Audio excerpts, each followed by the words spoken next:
चला, welcome to the स्वराज्य academy. पुन्हा तुमचं सगळ्यांचं स्वागत आहे. आजच्या व्हिडिओमध्ये काय बघणार आहे आपण? कार्बन आणि हायड्रोजन. अल्केन बघायचंय का नाही? मग सांगा, काट्रिक काय लिहिली आता? कार्बनला काय म्हणायचं? वडील. हायड्रोजनला काय म्हणायचं?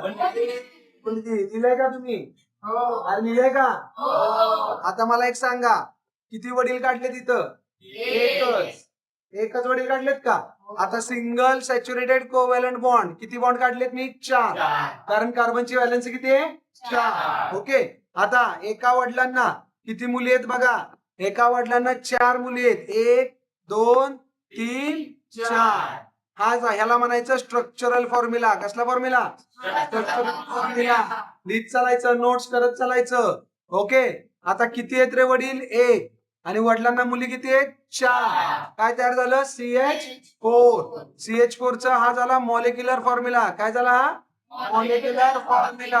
आणि एकच कार्बन आहे म्हणल्यावर त्याचा आपण मागच्याच व्हिडिओ मध्ये शिकलोय, मिथेन. काय नाव आहे त्याचं? मिथेन. चला, लक्ष झालं का? पटकन लिहून घ्या आता बाळांनो. आता single saturated covalent bond 1C ला आपण मिथेन म्हणलंय. काय म्हणलंय? Methane 1C. आता इथं 2 वडील काढले. 2 वडिलांच्या मध्ये सिंगल बॉन्ड आहे, म्हणजे दोघं काय झाले रे? भाऊ भाऊ. काय झाले? 2 वडील आहेत म्हणजे यांच्यावर काय? आता यांना किती मुली? 1 2 3. 1 2 3. आता मला सांगा, पहिल्या भावाला किती मुली आहेत? 1 2 3. इकडं 1 2 3. आता लक्षात ठेवायचं, हा झाला पहिला भाऊ आणि हा झाला दुसरा भाऊ. मग मला सांगा, किती कार्बनचा अल्क रे हा? 2. 2 कार्बनच्या आपला अल्कला आपण काय म्हणतो? इथेन. काय म्हणतो? इथेन. आता मला एक सांगा, पहिल्या आणि शेवटच्या भावाला आता ऑलवेज किती पोरी असणार? फिक्स 3-3च. किती पोरी असणार? 3-3च. पहिल्या भावाला बघा, H3C single bond, CH3. H3 आधी का लिहिलं असं माहितीये का तुम्हाला? H3 का लिहिलं? कारण भावाभावांमध्ये डबल बॉन्ड दिसला पाहिजे. कळलं का? C1 C2 यांच्यात बॉन्ड दिसला पाहिजे म्हणून H आधी लिहिलाय. बाकी काही आधी लिहिण्याचं कारण नाहीये. म्हणजे मॉलिक्युलर फॉर्म्युला कळला का? काय आला? CH3 single bond CH3. Single bond असतो ना मध्ये, आता शिकवलं. 2 भावांच्या मध्ये कुठला बॉन्ड असणार आहे? Single saturated covalent bond. चला लवकर पूर्ण करा हे. चला आता समोर बघा. आता हा 2 भावांचा इथेन नाव आलं. काय आलं? Ethane. Single saturated covalent bond म्हणजे एन लावलाय. मिथेन झाला, इथेन झाला. आता इकडे बघा, किती भाऊ काढलेत मी? 3. किती भाऊ काढलेत? 3. आता इथं 3 भावांमध्ये तुम्हाला सगळ्यांना माहिती आहे बाळांनो, सांगा लवकर. पहिल्या भावाला किती पोरी असतात? 3. शेवटच्या भावाला पण 3. बघा, 1 2 3. 1 2 3. पण मधल्या भावाला किती मुली असणार आहेत आता? 2च. लक्षात ठेवा, किती मुली?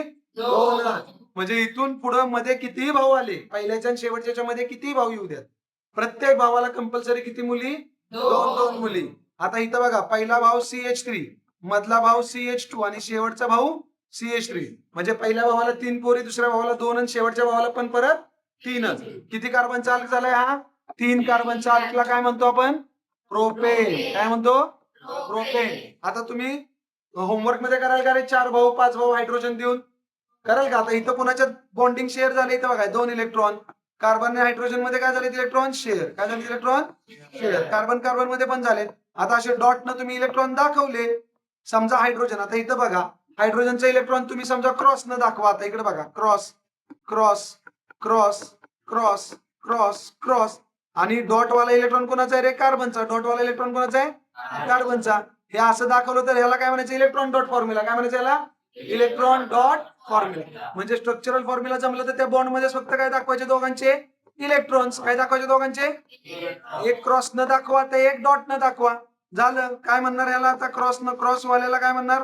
हायड्रोजनचा इलेक्ट्रॉन. आणि डॉट वाल्याला काय म्हणणार? कार्बनचा इलेक्ट्रॉन. काय म्हणणार? कार्बनचा इलेक्ट्रॉन. बघा किती सोपं आहे. अवघड काय का? बघा तुम्ही, काहीच अवघड नाही. क्रॉस वाला हायड्रोजनचा इलेक्ट्रॉन आणि डॉट वाला कार्बनचा इलेक्ट्रॉन. असं जर परीक्षेत विचारलं इलेक्ट्रॉन डॉट, तर असं काढायचं इलेक्ट्रॉन डॉट. कळलं का? घरी होमवर्क कराल का तुम्ही?